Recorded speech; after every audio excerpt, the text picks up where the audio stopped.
Assalamualaikum warahmatullahi wabarakatuh. Perkenalkan saya Kirana Hanifah Dihuri, selaku Master of Ceremony KFEIN 2021. KFEIN pada kali ini mengangkat tema yaitu dahsyatnya bahaya lisan wanita. Izinkan saya membacakan susunan acara pada hari ini. Yang pertama, dimulai dengan pembukaan. Yang kedua adalah pembacaan ayat suci Al-Quran. Ketiga adalah penyampaian materi. Keempat adalah tanya jawab. Kelima adalah penyerahan sertifikat. Yang keenam adalah dokumentasi dan penutup. Baik, sebelum memulai acara pada hari ini, marilah kita buka dengan bacaan basmalah. Bismillahirrahmanirrahim. Agenda selanjutnya adalah tilawah Al-Quran yang akan dibacakan oleh Ukhtina Iputa. Kepada Ukhtina Iputa dipersilahkan.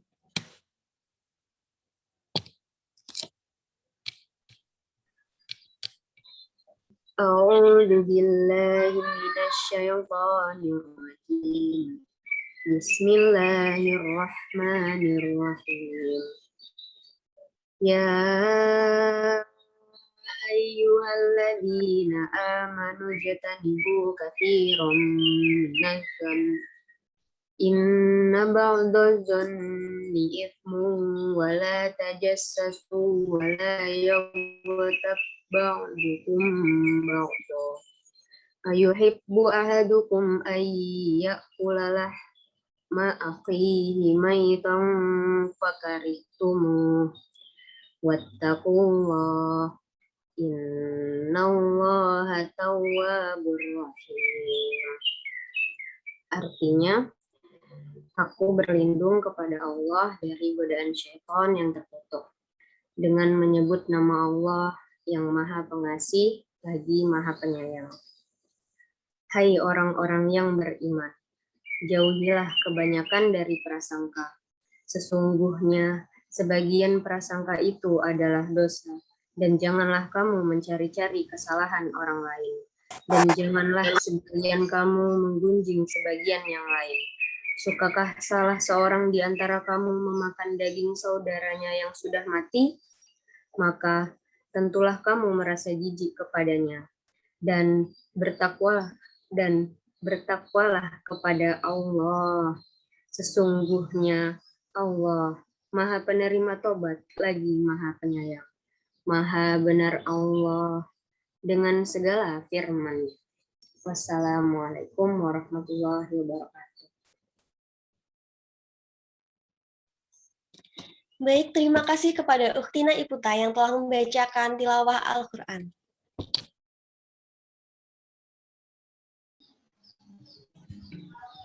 Baik, dilanjutkan di agenda selanjutnya, yaitu penyampaian materi. Sebelumnya saya akan membacakan CV dari pemateri kita kali ini. Kepada panitia yang bertugas, dipersilakan untuk men-share screen CV materi. Baik, pemateri kita pada kali ini telah menulis karya yang salah satunya berjudul Pemantauan Stunting dan Pemantauan Tumbuh Kembang Balita di Rumah. Beliau lulus dari program Magister Kebidanan Universitas Andalas pada tahun 2014, dan beliau juga merupakan dosen di program studi profesi Kebidanan Fakultas Kedokteran Universitas Brawijaya dari tahun 2016 sampai saat ini. Langsung saja, kita sambut pemateri kita pada hari ini kepada Ibu Mustika Dewi, Sarjana Sains Terapan Magister Kebidanan, dipersilahkan. Assalamualaikum Ibu. Waalaikumsalam warahmatullahi wabarakatuh. Suara saya bisa didengar dengan baik, kan? Sudah jelas, Ibu. Ini langsung ya, kita mulai materi aja. Bismillahirrahmanirrahim. Alhamdulillah Rabbil Alamin, senang sekali bisa bertemu ya sama adik-adik di room Zoom ini. Rabbi shrahli sadri wa yassirli amri wahlul 'uqdatam min lisani yafqahu qawli. Allahumma shalli ala Muhammad wa ala ali Muhammad. Kama shallaita ala Ibrahim wa ala ali Ibrahim fil alamin innaka Hamidum Majid. Insyaallah ya, semua kita di sini dalam keadaan sehat walafiat ya, begitu juga dengan keluarga kita di rumah Anda ini. Oke, baik ya, ini saya dikasih amanat ya untuk menyampaikan ya materi tentang dahsyatnya bahasa. Saya izin share screen ya. Oke, baik ya. Jadi ini mungkin tema ya yang diangkat oleh panitia yang ya, selalu penting untuk kita ulang-ulang. Jadi dari bahaya dahsyatnya lisan ya wanita. Kenapa kok wanita sih ya? Kenapa nggak laki-laki? Gitu. Jadi nggak tahu ya apa ini memang dicap ya pada wanita itu suka banyak omong ya. Kalau laki-laki sedikit omong. Apakah benar demikian? Ya itu mungkin kita kembalikan ke individunya ya. Baik laki-laki maupun wanita ya. Ada aja yang senang banyak bicara ya. Alhamdulillah kalau yang dibicarakan itu hal-hal yang baik. Mungkin akan ada manfaatnya. Tapi sebaliknya ya kalau itu ucapan-ucapan kita itu artinya tidak membawa manfaat, tidak ada tujuan yang jelas, intinya akan berujung ke sia-sia. Karena sesuatu yang sia-sia itu tidak baik ya, temannya setan. Jadi semuanya ya waktu kita, hari-hari kita bisa kita hiasi dengan manfaat ya atau kebaikan-kebaikan insya Allah. Ini kisi-kisi yang diberikan oleh panitia ya, fitrah wanita muslimah. Gimana sih fitrah seorang wanita muslimah? Ya, seperti layaknya kita dulu dimulai ya, manusia itu diciptakan. Mungkin sudah pernah menonton ya. Wanita itu ya sel awalnya adalah ovum. Nah, kalau laki-laki sel sperma.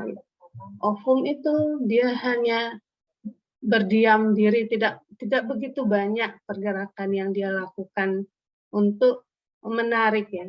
Artinya untuk menebarkan pesonanya ya. Intinya seperti itu. Jadi dia memancarkan cahaya ya di tempat yang mungkin khusus atau tersembunyi. Nah, begitu sehingga sel yang satunya yang mencari walaupun di tempat yang jauh tersembunyi itu akan dijangkau. Jadi dari sana itu sudah menampakkan bahwa fitrah kita itu seorang perempuan ya sebaiknya tempat itu adalah ya, di rumah ya. Di rumah ya tidak yang terlalu memfokuskan ya penampakan dirinya, artinya ya terutama aurat ya, karena semua dari sebagian besar ya yang ada pada tubuh wanita atau diri wanita itu sendiri adalah aurat ya, kecuali wajah dan telapak tangan. Termasuk suara gimana? Ya suara itu juga aurat sesungguhnya, apalagi kalau digunakan misalnya ngomong mendayu-dayu gitu ya dengan maksud yang menarik perhatian yang orang lain, terutama lawan jenis ya, nah, itu juga tidak dibenarkan. Jadi begitu ya fitrah wanita di rumah boleh ya menunjukkan ya pesonanya dalam hal kebaikan. Kemudian kenapa kok keistimewaan wanita itu bisa ada perangkap yang menjerumuskan ke neraka. Ada pernyataan bahwa penghuni neraka itu banyak dari kaum wanita. Ini banyak juga kita dengar. Apakah benar ya wanita itu banyak di neraka? Ya, lawalam ya. Karena kita nggak ada yang balik dari neraka ya. Tapi kalau kita lihat dari kenyataan ya dalam kehidupan sehari-hari, memang wanita itu lebih banyak dari laki-laki. Segi jumlah saja wanita itu kalah laki-laki kalah sedikit gitu ya. Wanita itu lebih banyak ya, bisa 4 kali lebih banyak daripada laki-laki. Ya bisa kita perhatikan di mana-mana, di masjid bisa. Nah kalau di masjid taruhlah ya karena memang wanita lebih baik salat di rumah, mungkin nggak banyak yang di masjid. Oke. mungkin di tempat keramaian, di mana misalnya di bis ya, coba lihat mana yang lebih banyak laki-laki atau perempuan, atau di pasar atau di mana. Ya, memang udah disampaikan ya di hadis Nabi juga bahwa kaum wanita itu memang lebih banyak daripada laki-laki. Jadi mudah-mudahan ya bukan di antara kita ya yang disebut dengan wanita banyak penghuni neraka. Nauzubillah min dzalik. Kemudian bahaya gibah. Kemudian cara menjaga lisan. Kemudian ini kisi-kisinya ya, amalan yang dapat dilakukan dalam menjaga dan memanfaatkan kelebihan akan lisan kita itu apa aja. Oke. Jadi untuk itu saya bikinkan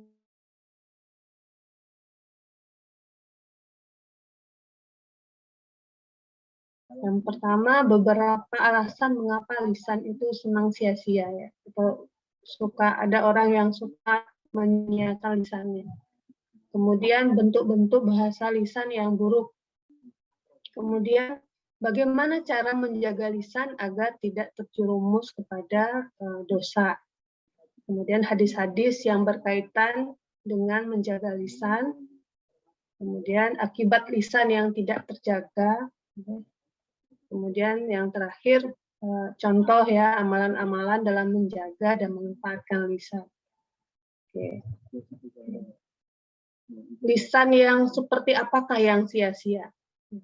Mungkin dalam kita bergaul sehari-hari, tentu ya kita ngomong ya ke teman kita, walaupun via telepon, WhatsApp, atau nge-Zoom seperti ini, ya, tentu kita bicara ya. Cuman yang tidak dibenarkan di sini, ngomongnya yang nggak jelas ya, ngalor ngidul tanpa ada maksud dan tujuan untuk apa dia berbicara. Jadi ini disebut dengan mengumbar lisan. Tidak ada maksud, ngomong-ngomong aja. Awalnya sih mungkin nanyain, kamu belajar apa? PR-nya mana? Terus, ya saya dikasih ini sama teman ini. Loh, itu gini ya. Nah, jadi nanti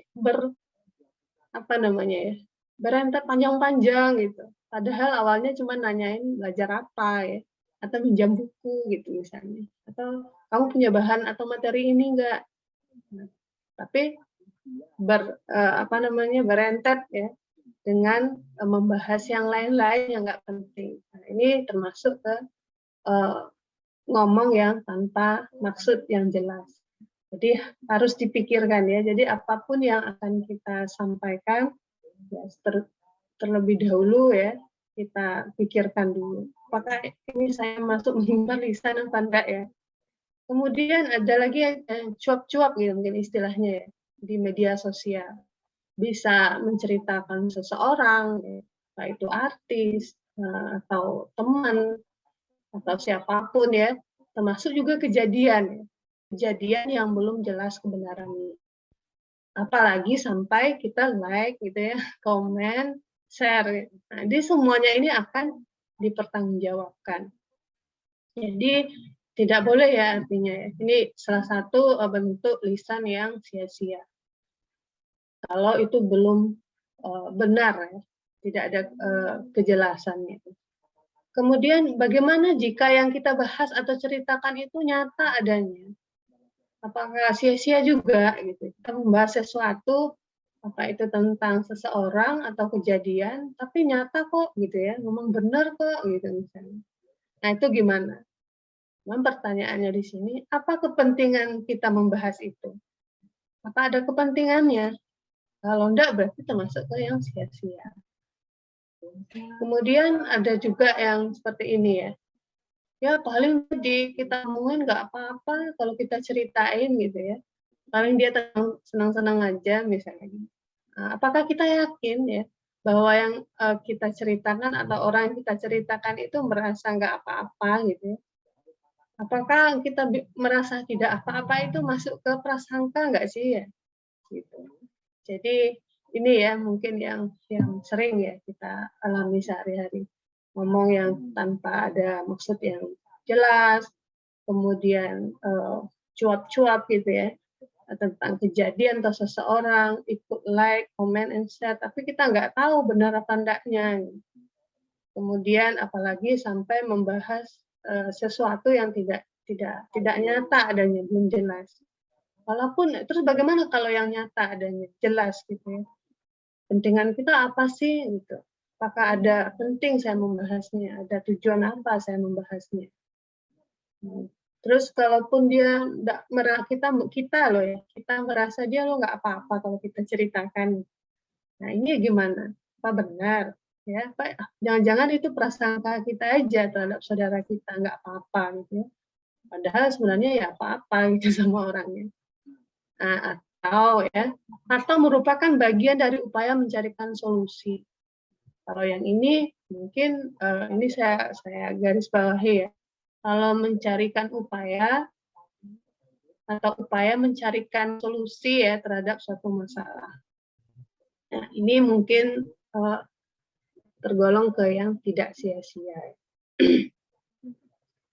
Nah, ini yang harus kita ingat juga, bahwa yang namanya lisan ya itu cenderung ke menceritakan seseorang atau kejadian yang belum tentu ya kebenarannya, itu masuk dosa besar. Ya, malahan di beberapa buku yang baca bahwa ghibah ya itu termasuk dosa besar. Ya. Tidak bisa dilebur dengan amalan-amalan seperti sholat, sedekah, puasa, bahkan berhaji sekalipun. Nah, berarti saking besarnya ya dosa itu. Kemudian ada lagi mungkin di kitab lain ya, Imam Al-Ghazali dalam kitab Bidayatul Hidayah. Bahwa dosa ghibah itu, ya, menceritakan orang ya, itu lebih berat daripada dosa 30 kali berzina. Alangkah buruknya ya, alangkah buruknya dosa lisan yang senang bercerita tanpa ada tujuan, maksud, dan jelas, dan tidak ada manfaatnya. Apalagi itu menyangkut saudara kita sendiri. Jadi di Al-Isra ayat 36, A'udzubillahi minasyaitonirrajim. Wala taqfu ma laisa laka bihi ilm. Inna sam'a wal basara wal fu'ada kullu ulaika kana anhu mas'ula. Janganlah engkau mengikuti sesuatu yang tidak kau ketahui. Sesungguhnya pendengaran, penglihatan, dan hati nurani pun ya, semua itu akan diminta pertanggungjawaban. Nah, jadi jangankan lisan ya, ada lisan yang kita udah terlanjur ucapkan ya, yang terbesit di hati pun ya, itu juga dipertanggungjawabkan. Mungkin hanya bisikan-bisikan di hati kita ya, berprasangka atau ya masih di hati gitu ya, belum dituangkan berupa perkataan. Itu juga akan dipertanggungjawabkan ya, apalagi sudah sempat terucap. Karena kalau yang masih di hati mungkin masih bisa kita istighfar ya, astagfirullahaladzim, kita akui saya berprasangka ya. Nah, tapi kalau sudah terucap itu bukan milik kita lagi. Jadi kalau lisan yang sudah sempat dilontarkan itu bukan milik kita lagi. Itu sudah punya orang yang mendengarkan ya. Jadi tergantung nanti apa yang kita sampaikan itu ada unsur-unsur manfaatnya ya, atau malahan jatuh ke dosa. Ya, jadi ini bentuk-bentuk bahasa lisan yang buruk ya. Yang pertama ghibah itu tadi ya, menggunjing ya, menceritakan orang lain ya, di mana jika hal itu diungkapkan di hadapannya dia tidak menyukainya.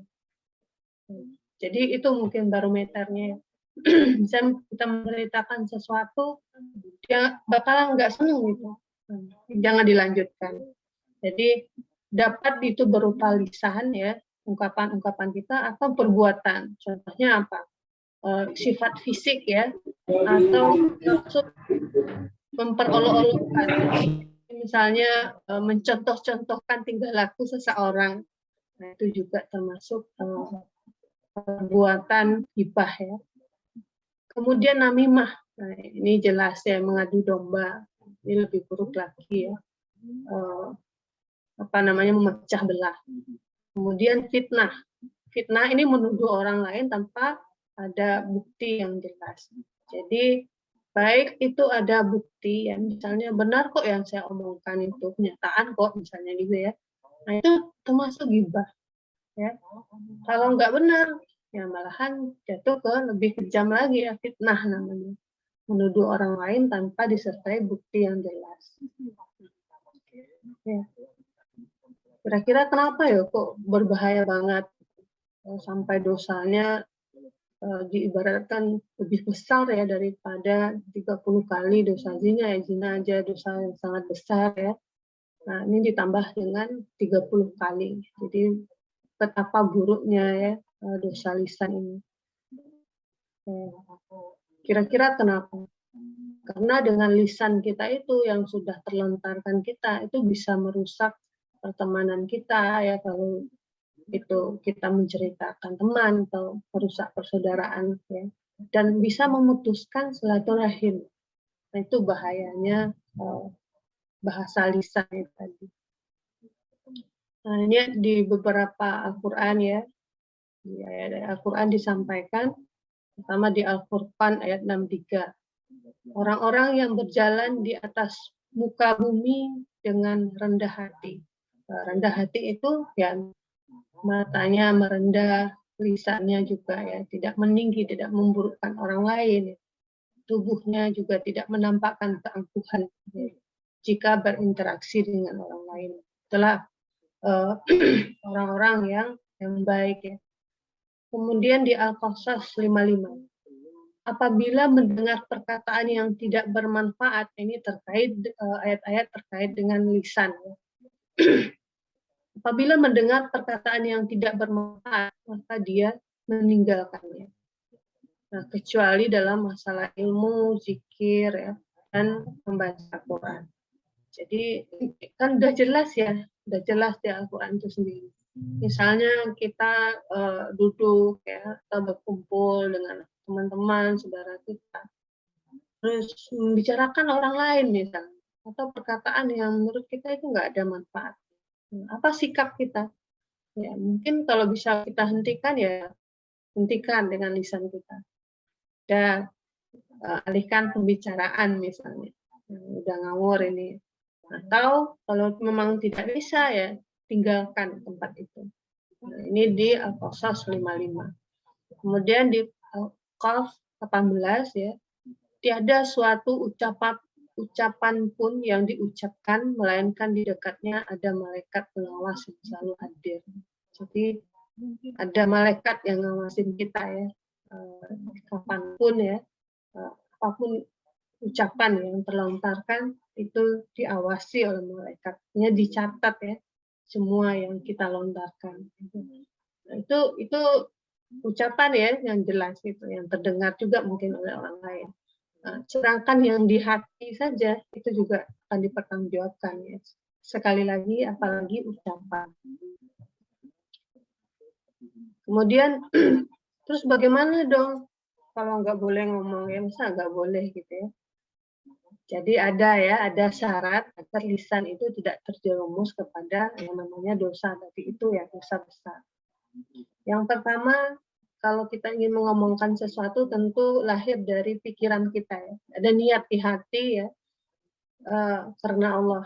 Jadi ini saya niatkan, saya menceritakan ini, membahas ini misalnya, untuk menasehati misalnya, dalam keimanan dan kebenaran. Yang meluruskan ya, sesuatu yang menurut kita itu salah misalnya. Atau mengingatkan teman, itu masih boleh. Kemudian tidak hanya sampai di situ ya, ada lanjutannya. Terus ya kok saya kan tujuannya tadi itu mencarikan menasihati atau mencarikan solusi. Ini saya misalnya dengan si B gitu ya, menceritakan orang lain ya, saudara si C. Oh, kita ngomongin dia ini untuk cariin solusi ya gitu. Tapi nggak diaplikasikan, nggak ada eksekusinya. Nah, jadi ini belum ya, ini masih terutang. Tetap dilanjutkan hingga mencari solusi terhadap masalah yang dialami oleh saudara itu yang kita ceritakan tadi ya. Tapi kalau hanya sebatas omongan aja, belum sampai eksekusinya mencarikan solusi, nah ini masih termasuk ke gibah ya. Nah, maka kalau mau itu tidak terjerumus kepada dosa, lanjutkan ya hingga mencarikan solusi ya terhadap masalah yang dialami oleh saudara. Jadi memang karena kita sayang sama saudara kita karena ada masalah ini misalnya, terus kita bahas, kita ceritakan, tapi dengan alasan yang jelas, mencarikan solusi. Terus bagaimana kalau saya tidak mampu gitu ya? Saya siapa sih mencarikan solusi, masalahnya lo berat. Bisa kita carikan orang lain ya, tapi melalui orang yang kita anggap lebih bisa menangani masalah tersebut. Itu kan mencarikan solusi juga ya. Nah, kita serahkan kepada orang lain yang lebih mampu ya. Jangan ke orang lain yang dia tidak mampu juga ternyata sama kayak kita gitu. Nah, berarti ini belum solusi ya. Berarti harus dicarikan orang yang lebih mumpuni ya untuk mengatasi masalah tersebut. Kemudian kalau itu dalam bentuk nasihat ya bahasa lisan kita itu juga ada aturan-aturannya ya. Bisa tidak boleh menasihati orang lain di tengah keramaian atau banyak orang ya. Terus apalagi dengan bahasa yang tidak santun. Jadi caranya ya kalau menasihati mungkin ya dipanggil sendiri, kemudian dengan bahasa yang sejuk gitu ya. Baik dalam penyampaian dengan kata-kata kita dan tidak melukai hati saudara yang kita nasihati. Jadi ada caranya ya ternyata. Jadi dalam berbahasa lisan walaupun untuk tujuan menasihati, jadi juga harus dengan tata caranya ya. Jadi tidak hanya sekedar menasihati, apalagi di depan umum misalnya. Nanti malahan nanti mempermalukan saudara kita gitu. Saya maksudnya baik kok gitu, tapi caranya tidak benar. Nah, jadi juga ada cara-caranya. Bahasa yang sejuk, caranya benar ya, dan tidak melukai hati saudara yang kita nasihati. Kemudian saudara yang kita berikan nasihat itu merasa diperhatikan ya, artinya terbantu gitu dengan upaya yang kita lakukan. Jadi ini ya syaratnya agar lisan kita itu tidak terjerumus kepada dosa. Jadi niat karena Allah, mencarikan solusi. Kalau nggak bisa kita carikan orang yang lebih kompeten, bahasa yang cara menasihati dengan cara-cara yang benar, ya. Nah, sehingga maksud kita itu saudara itu terbantu ya, merasa diperhatikan, tidak dibiarkan dalam kesalahannya. Nah, seperti itu. Ini hadis Bukhari ya. Siapa yang beriman kepada Allah dan hari akhir, hendaklah ia berkata baik atau diam. Ya, jadi seperti itu. Seorang muslimah yang baik ya, yang dicintai oleh Allah. Jadi tidak berkata-kata kalau itu katanya tidak baik ya, atau sebaiknya diam. Nah, seperti itu.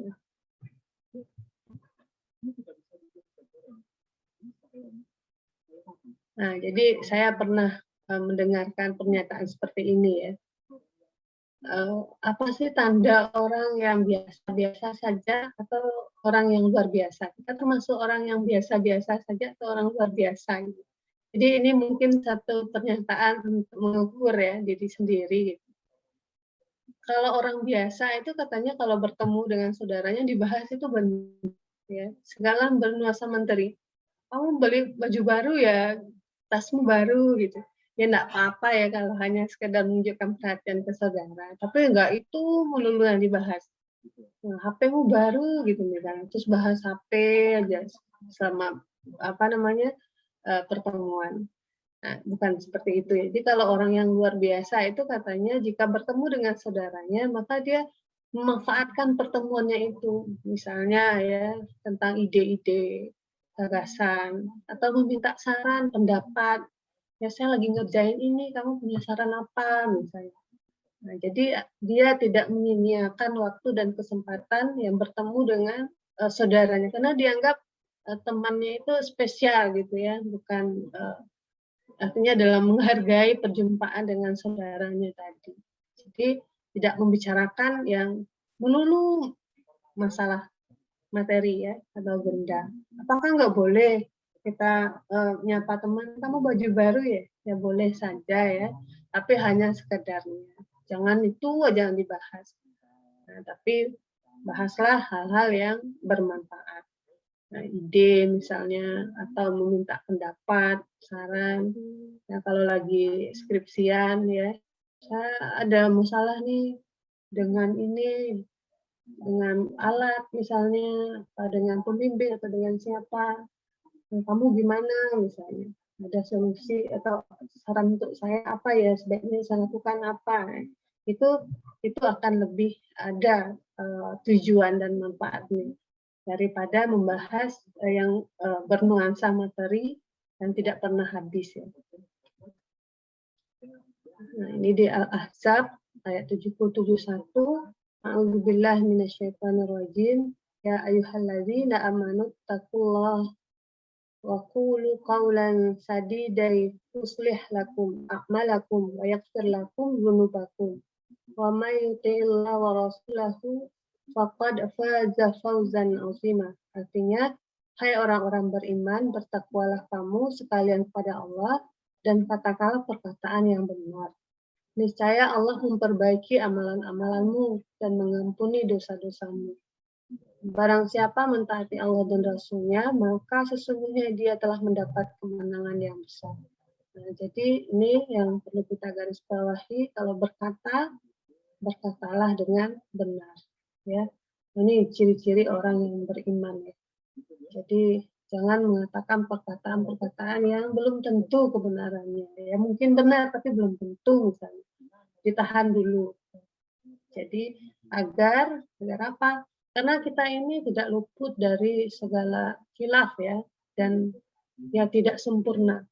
Jadi kalau kita menjaga ini, perkataan kita yang benar ya, ini janji Allah. Niscaya Allah memperbaiki amalan-amalanmu.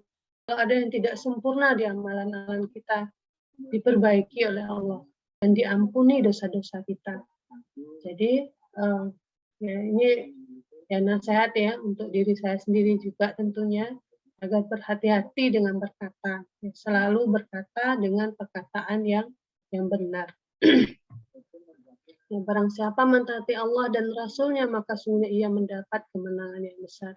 Ya, insya Allah. Kemudian di Al-Qaf, tadi yang sudah kita singgung di atas ya, ini tentang malaikat ya, yang selalu menjaga kita. Dan sesungguhnya kami telah menciptakan manusia dan mengetahui apa yang dibisikkan oleh hatinya. Dan kami lebih dekat kepadanya daripada urat lehernya, yaitu ketika dua orang malaikat mencatat amal perbuatannya. Ya, seseorang duduk di sebelah kanan dan yang lain duduk di sebelah kiri. Malaikat rakib atid ya. Tiada suatu ucapan pun yang diucapkan, melainkan di dekatnya malaikat pengawas yang selalu hadir. Ma yalfizu min qaulin illa ladaihi raqibun atid.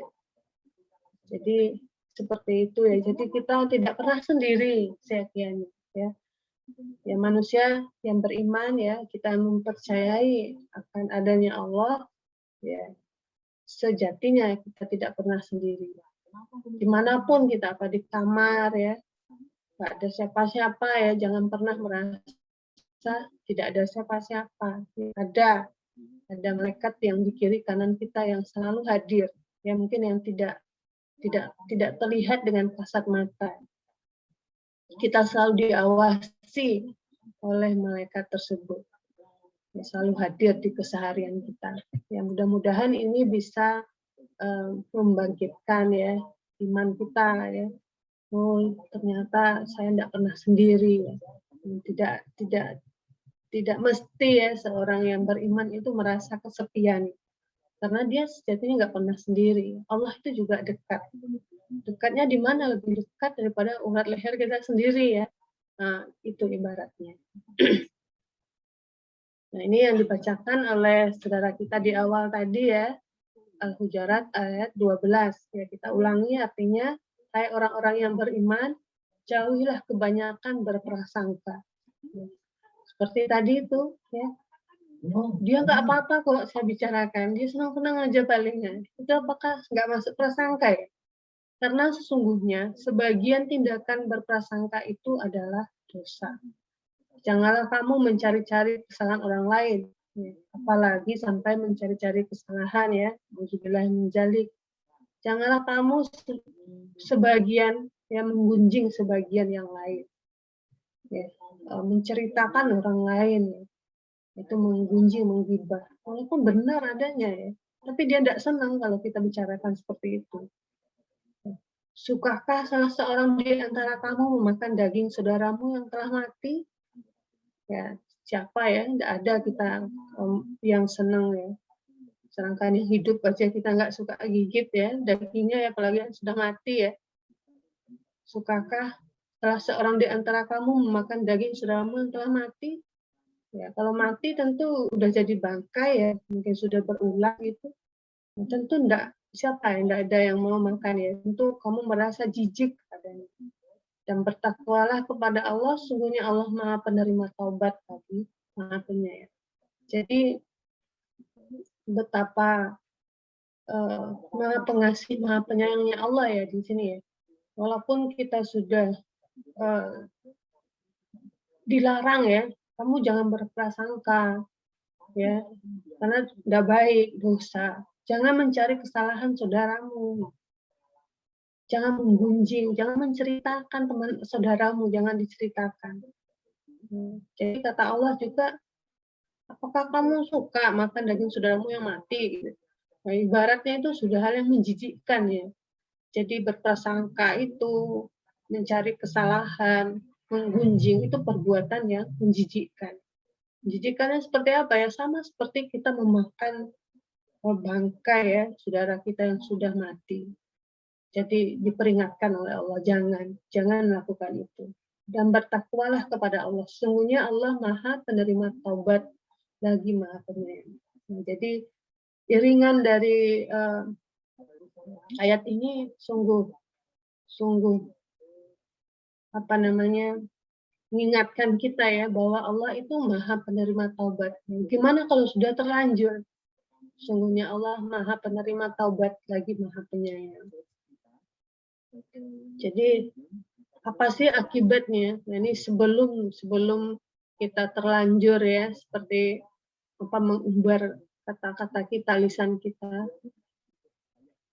Jadi kita harus tahu dulu akibat dari lisan yang tidak terjaga.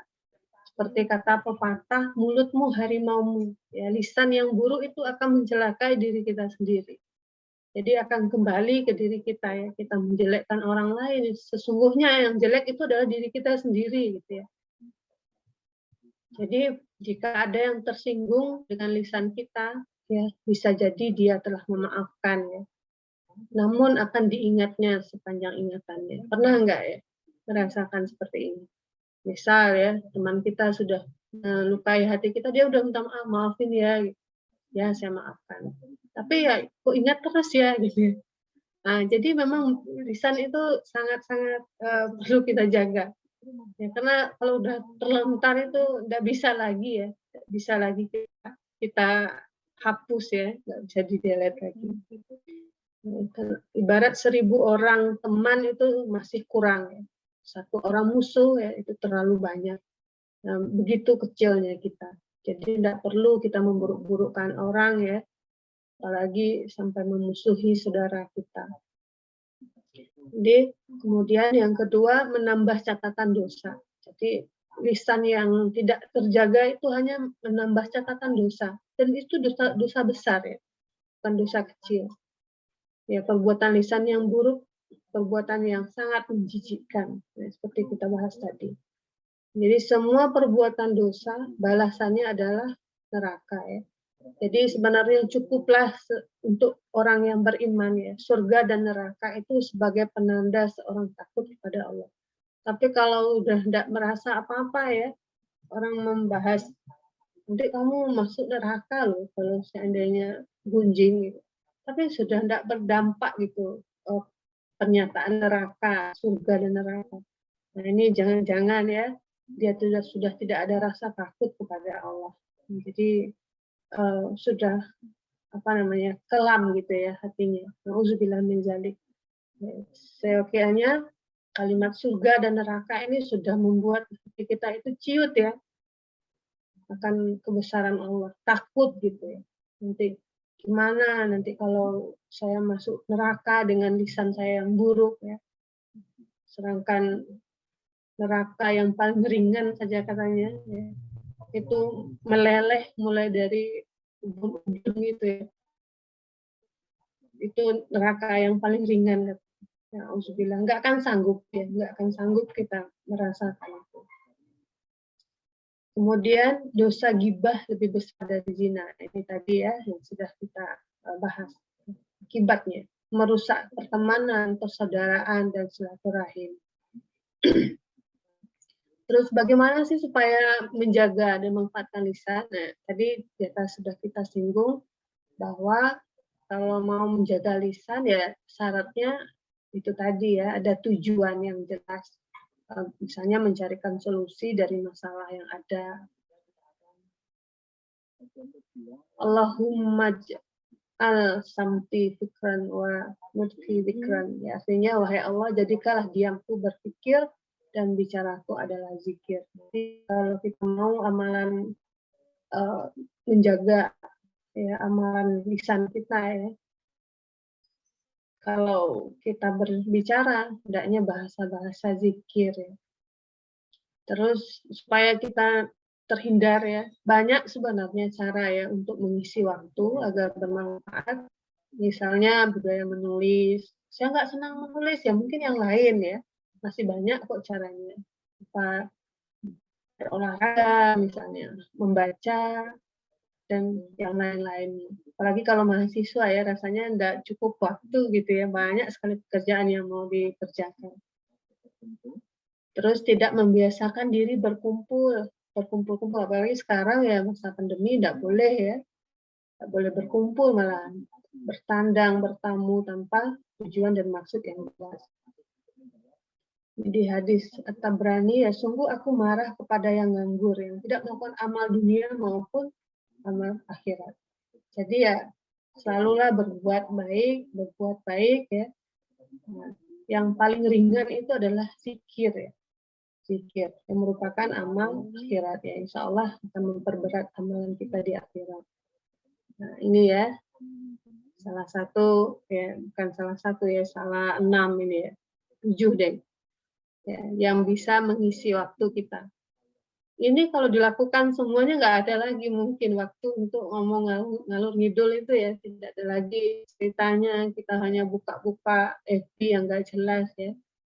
Setiap amalan wajib itu disegerakan, setiap azan ya segera wudhu untuk sholat, baca doa pagi petang ya, zikir pagi petang misalnya, mengaji misalnya, yang punya target tilawah ya usahakan terpenuhi targetnya setiap hari, misalnya setengah juz atau 1 juz atau ada yang lebih lagi misalnya.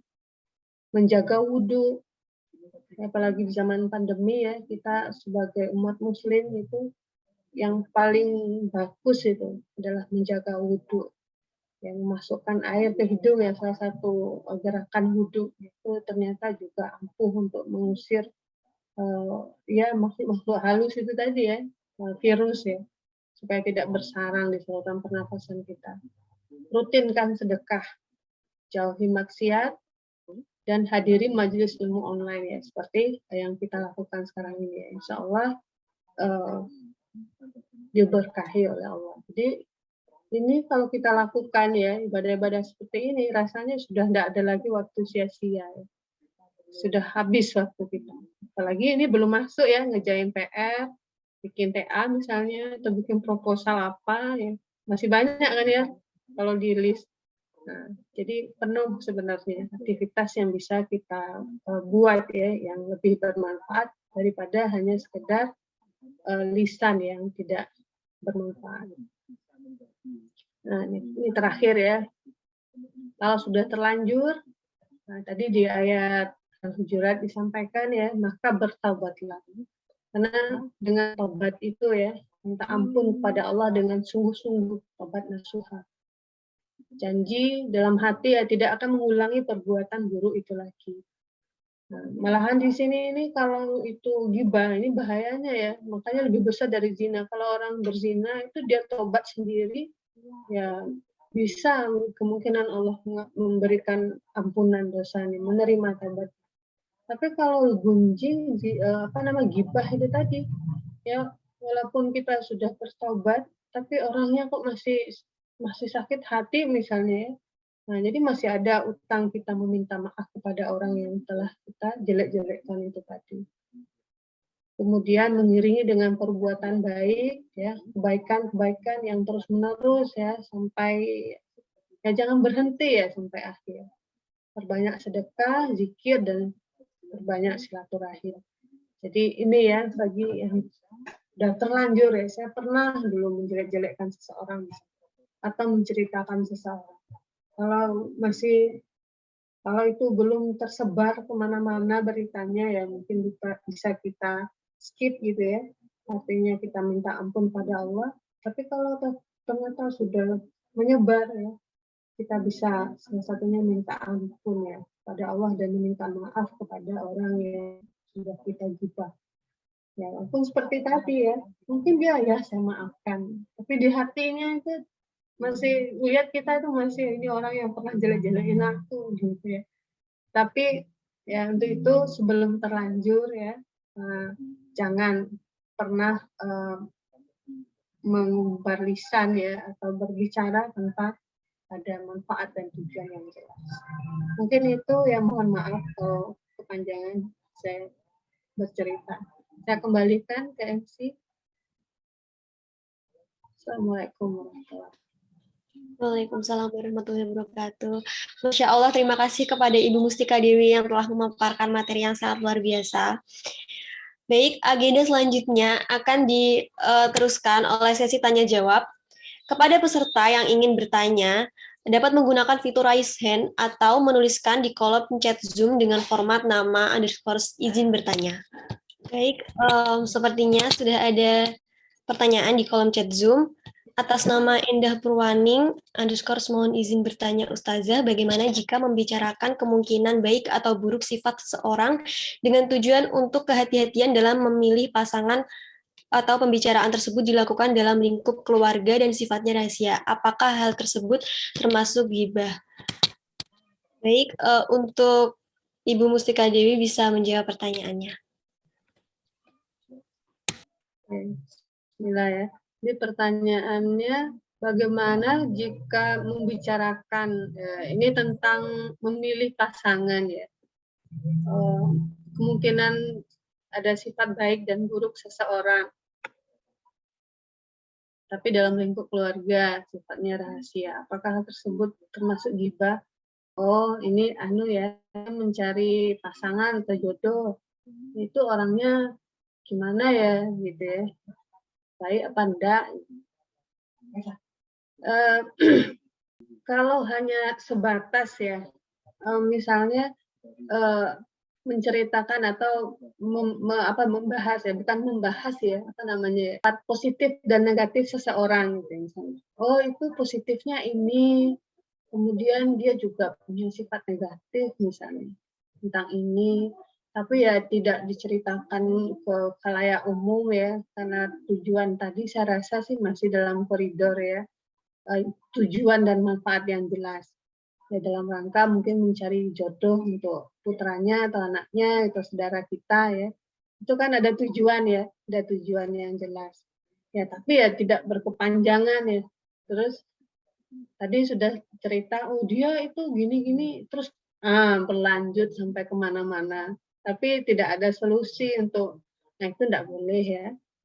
Nah, sebatas itu aja. Mungkin, oh dulu dia pernah ini, saya dengar dia pernah ini, ya udah stop di situ aja. Berarti itu sudah cukup untuk kita tahu, misalnya dia punya kejelekan ini, tujuannya supaya mungkin si calon si A itu tadi tahu ya, dia punya kekurangan ini.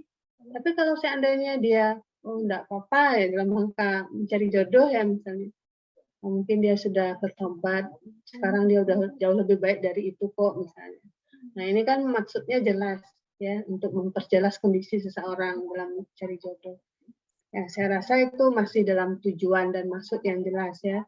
Nah, tapi sekali lagi jangan berkepanjangan ya. Sudah tahu satu terus berentet dengan pembicaraan berikutnya. Nah, ini hati-hati ya. Hati-hati. Segera kita istighfar. Oke. Alam deh. Itu mungkin yang bisa saya jawab. Baik, semoga menjawab pertanyaannya. Untuk selanjutnya, ada pertanyaan lagi di kolom chat Zoom. Atas nama Nia, izin bertanya. Assalamualaikum Ustazah, perkenalkan saya Nia, izin bertanya. Jadi, saya itu orang yang dikenal pendiam ketika mengobrol dengan teman. Cara berbicara saya cenderung lembut, sedangkan ketika berbicara kepada orang di rumah, terutama ke orang tua, entah kenapa, pasti cara berbicara saya seperti otomatis jadi keras, cenderung kasar Ustazah. Jadi orang tua saya sering tersinggung. Saya sudah sering mengontrol suara saya, tapi tetap nada yang keluar terkesan kasar.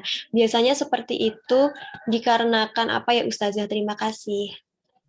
Baik, kepada Ustazah Mustika Dewi dipersilahkan untuk menjawab pertanyaannya.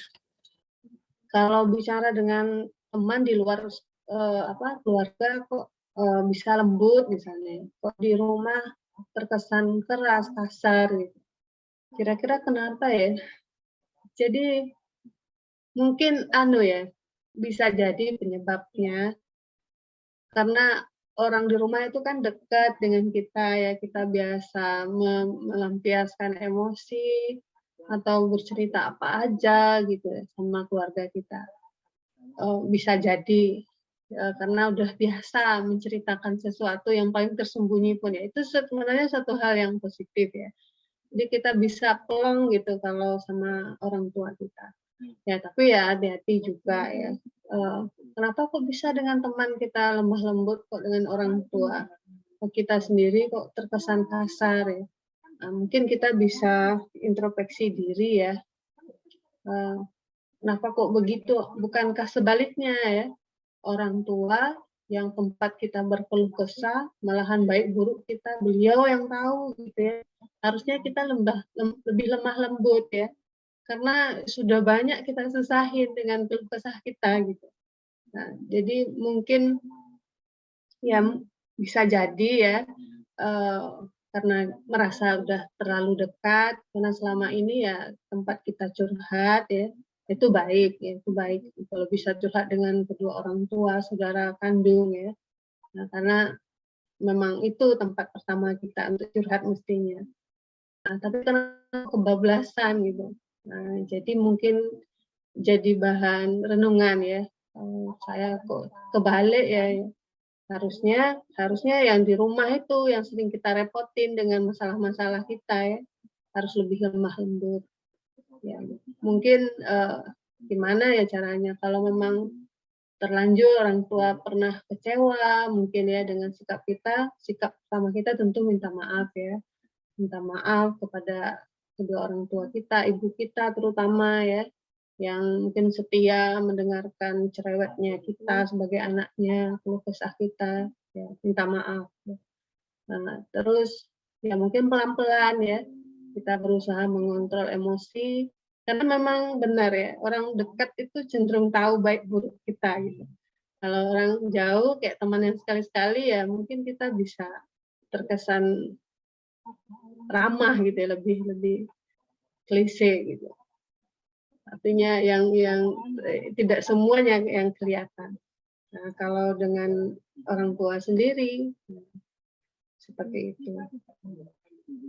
Kira-kira terjawab gak sih Adik? Oh iya, terima kasih banyak.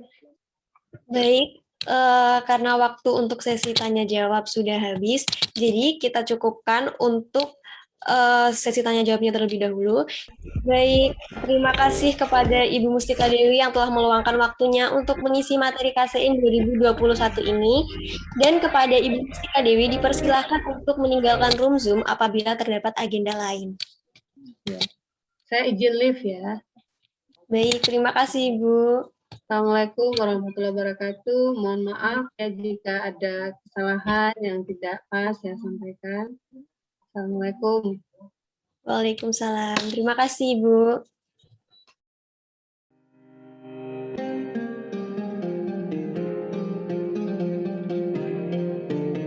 Dan saya sampaikan, jangan lupa untuk mengikuti informasi KCIN selanjutnya dengan memfollow Instagram Mbak Nur Syifa dan LKI FKB yang sudah tertera di layar Zoom.